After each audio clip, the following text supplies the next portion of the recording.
After being sent home by WWE after the Royal Rumble debacle, Shane McMahon is reportedly being brought in by WWE for WrestleMania 38 weekend. Plus, we have news on what is going to be closing the night on WrestleMania Saturday. Some interesting tidbits about how Fox actually wanted Monday Night Raw over Friday Night SmackDown when they were bidding for television rights from WWE. Plus, an update on Bayley's status and a possible in-ring return very, very soon. We have an update on the next Saudi show that's going to be taking place. Plus, Paul Heyman re-signs with WWE. And we have the ratings for this week's edition of WrestleMania Raw. All this and more in today's WWE News.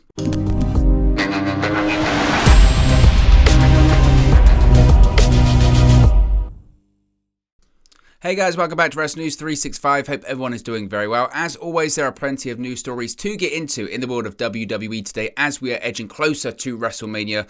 Of course, WrestleMania 38 is taking place this weekend. WrestleMania Saturday, WrestleMania Sunday, and one name, surprisingly, that is going to be in attendance for both nights, seemingly, of WrestleMania, or certainly WrestleMania weekend, is Shane McMahon. Now, this is a fascinating one. Shane McMahon is reportedly headed to WrestleMania 38 week. Now, a new report from PW Insider notes that WWE is bringing McMahon into Texas for WrestleMania 38 this weekend. Now, as of right now, there's no word on if McMahon will actually appear at the pay-per-view, but word is that he will be in town for the entire weekend. Now, McMahon returned to action for WWE in the Men's Royal Rumble match earlier this year and was expected to face Seth Rollins at WrestleMania 38. However, McMahon picked up significant heat from others in the company, including WWE Chairman, CEO Vince McMahon, of course his father, while working as a producer for the Men's Rumble, as there was a feeling he tried to make the match about himself. It turned into a giant debacle. Reportedly at the time, McMahon was released and was never going to be working with WWE again, right? McMahon fired his own son. Well, Shane's back. Now, while Rollins versus McMahon was expected before McMahon was pulled from creative plans and sent home, McMahon reportedly was actually pushing for a feud with Austin Theory for WrestleMania 38. There were plans in place for McMahon to work as a Raw superstar on the heel side. There was a feeling at the time that McMahon would eventually return to storylines in some capacity once the heat blew over. We know he's made various business appearances and meetings for the company since then. So it's not a case of if he's been completely exiled or blackballed from the company or anything like that. It goes to show. Could you imagine, right? And I'm not saying this is going to happen. I mean, maybe they could do it as a bit of a swerve and then eventually Cody will come out. But could you imagine, after all this build-up, after all this hype, Seth Rollins is standing in the ring. We think it's going to be Cody Rhodes. And then suddenly you hear here comes the money. And everyone just goes, oh my God. And then out comes Shane McMahon, he's doing the shuffle, and then maybe Cody Rhodes shows up. That's the only way they could get out of it. But even if they did that, I'd be like, why? Why would you do that? Why would you even... But, I mean, there's a high chance he's just in town for WrestleMania weekend because it's WrestleMania. It's the McMahon family's greatest creation. It's the creation that Vince McMahon rolled the dice on and put everything on. He put the house, he put his mortgage, he put everything on WrestleMania working back in 1985. And as I mentioned, it's the McMahon family's greatest creation. So despite the heat that he may have in WWE, I suppose he still is Vince McMahon's son, and he is still part of the McMahon family. And that would probably explain why he's in town for WrestleMania. Is he going to be making an appearance?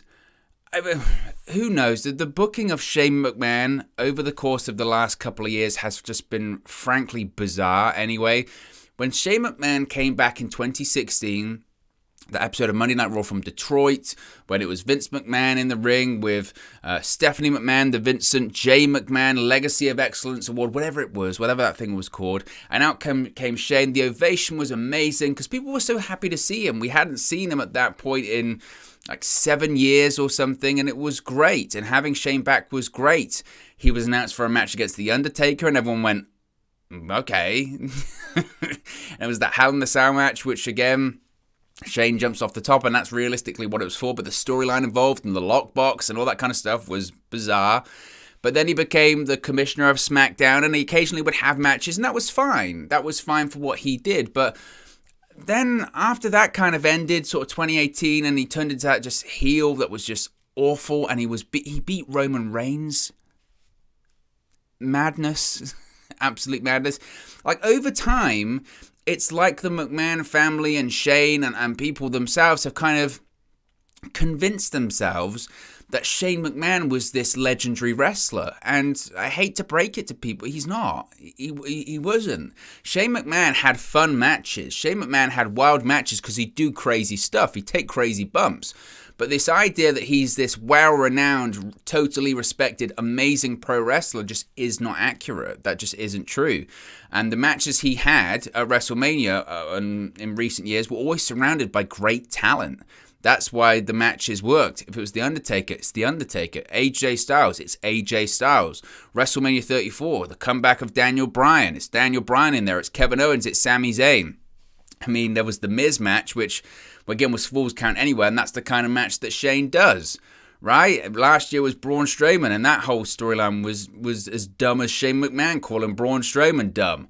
All that kind of stuff, and that's why I kind of almost had a bit of an issue in the past of, what's the Shane McMahon spot? What's the Shane McMahon match? Why does there have to be one? Like, this 2022, why does there have to be the Shane McMahon match? Why does there have to be the Shane McMahon moment? There doesn't need to be one. This year, I almost agree with Shane in the sense that the Austin Theory match makes sense. You've got the father mentoring Austin Theory, sort of grooming him. Why would you not have the son come in and challenge him? That's a story right there. That makes total perfect sense. But for whatever reason, they didn't go down that route, and Shane made the Rumble about himself. It's just wild.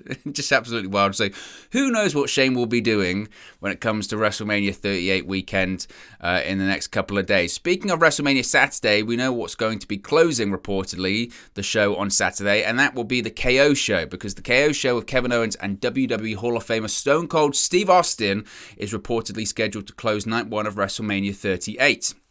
There have been rumours on WWE closing WrestleMania Saturday with Austin and Owens, but that was up in the air as there was a feeling that WWE would keep Ronda Rousey vs. SmackDown Women's Champion Charlotte Flair as the main attraction of night one. However, Owens and the announcers mentioned the KO show being the main event of WrestleMania Saturday during this week's Go Home edition of Raw. It was also noted on Wrestling Observer Radio that word going around says Austin and Owens will close WrestleMania Saturday. The other option for WrestleMania Saturday as a main event was Rousey vs. Flair, due to Rousey winning the Royal Rumble for the right to headline WrestleMania. At one point, WWE did bill Rousey vs. Flair as the night one main event, but that has changed. Austin reportedly is in great shape for WrestleMania, and it is believed that the talk show segment with Owens will turn into a brawl, ending with a Stone Cold Stunner to send everyone home happy from AT&T Stadium. Now, I know a lot of people have a bit of an issue with this because it's a talk show segment. How can a talk show segment main event a WrestleMania? The problem is, I suppose, is because it's more than just a talk show. It's not a talk show, and it's more than just a stunner. There is reportedly going to be a brawl, a fight of some sort that is going to last 6 or 7 minutes or something like that. And for me, that's significant. I look at WrestleMania Saturday and I say, well, what else realistically would be the main event? Because the idea, and I think originally the plan probably was that the SmackDown Women's Championship would be the main event, Ronda Rousey versus Charlotte Flair. But if you've watched the build-up coming into WrestleMania Saturday, God, that match is cold. I could care less about Ronda Rousey versus Charlotte Flair. And I don't know, and it's just from the get-go, really. I said it before, that everyone obviously wanted to see Rousey versus Becky Lynch. I do think it was the right move not to go with Rousey versus Becky Lynch, because Bianca Belair needs that moment. She deserves that moment, and given the storyline of what happened at SummerSlam and all that kind of stuff, they couldn't sacrifice Bianca Belair for that. So I think that's the right call. But just the lack of logic involved in all of it. Why am I facing Charlotte Flair? Well, because I've got unfinished business, but I still hate Becky Lynch. Okay. And now the storyline is, well, Charlotte Flair's never tapped out. She has. I'm going to make Ronda Rousey tap out. She hasn't. And just the promos by Ronda Rousey have not been good. The promo she did on SmackDown on Friday was not good. And again, there's no... I understand people might say, well, it doesn't need to be much of a story because it's Ronda Rousey and Bianca Belair, and it's Charlotte Flair and Ronda Rousey, so there doesn't need to be much of a story there. They're two big names, two of the biggest female names in WWE, but they've almost counterbalanced that by the sheer lack of nothingness that's been involved in it. And the match is so cold that I mentioned before, WWE, when it comes to that WrestleMania main event spot, if the fans aren't into it, which there's a chance they might not be. If this was put into the main event of night one of WrestleMania, the crowd potentially could just poo-poo all over it. Realistically, they could, because I think they look at both competitors and probably don't like both that much. So would they be into it? What would you rather have? Would you rather have the show end on a happy note going, God, that was great, seeing Steve Austin back, having a brawl, having a fight, or going, no one cared about that women's championship match? I think they're looking for crowd reaction here. So I look at that and I go, yeah, makes sense. That's what people are interested in. I look at that night one. The things I'm interested in, obviously, are the KO show with Steve Austin to see what it is. And two, obviously, Seth Rollins versus Cody Rhodes. Now, they could do Rollins versus Rhodes as the main event. Considering how much it's been played up on Raw recently, that would make sense. It's worthy of that spot. And man, what a spot for Cody Rhodes to return in. Not only is he returning at WrestleMania, he's returning in the main event of WrestleMania. That's how you tell someone, boom, we're treating you like a star.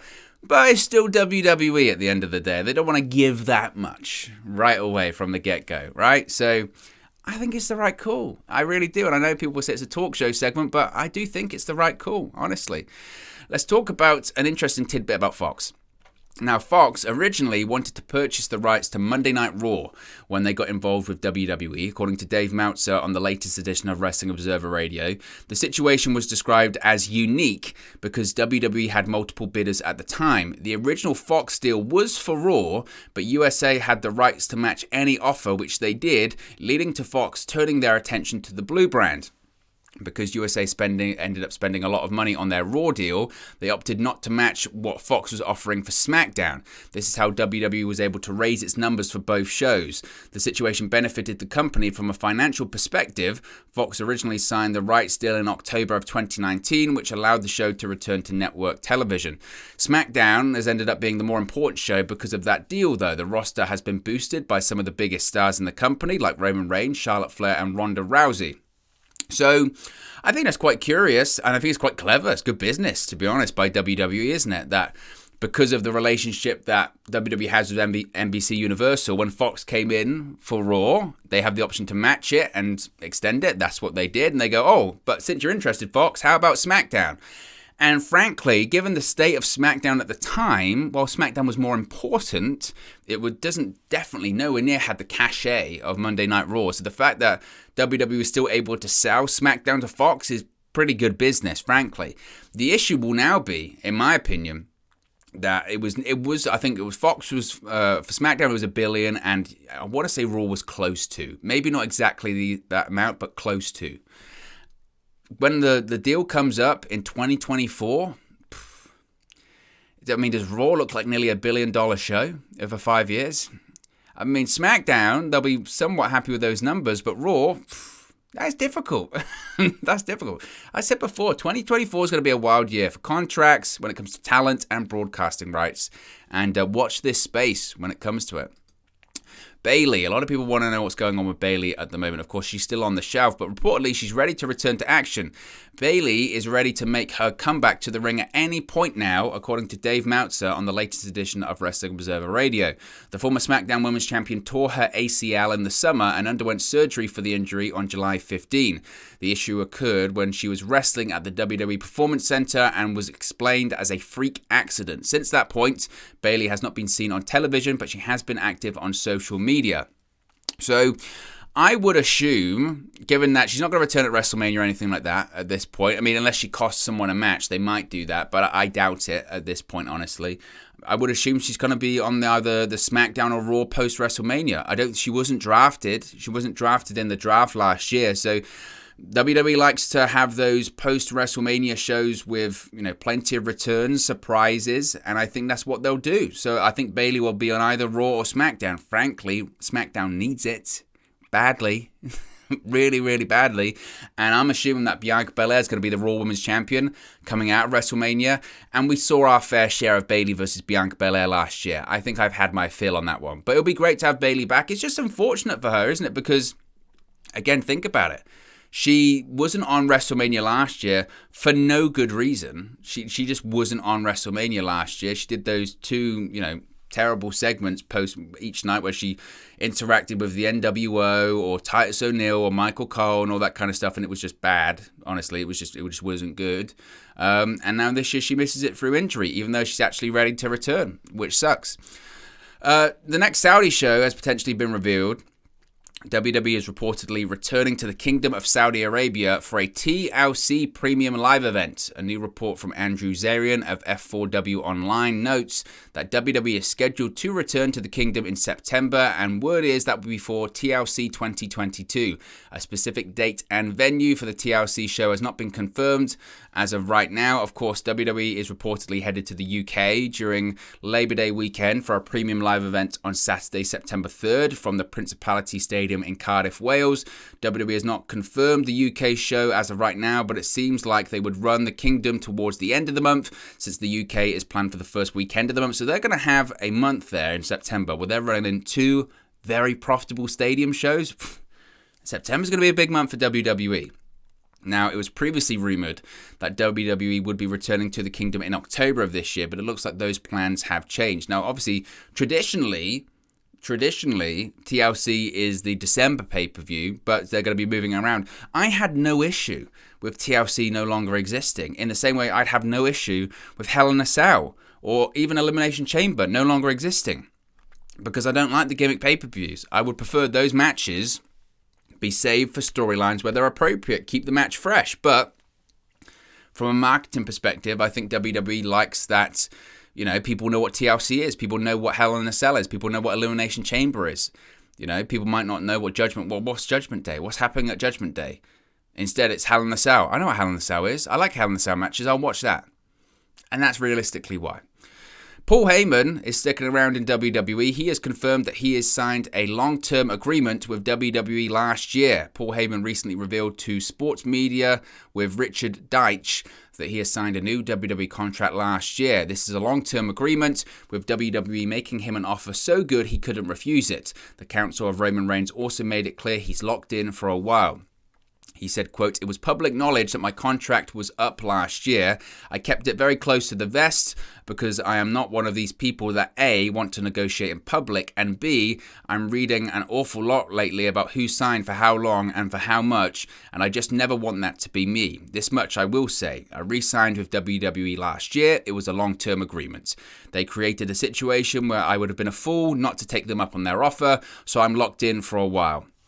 So good for him. The Paul Heyman return to WWE is just wild, considering that, and it can't be exaggerated.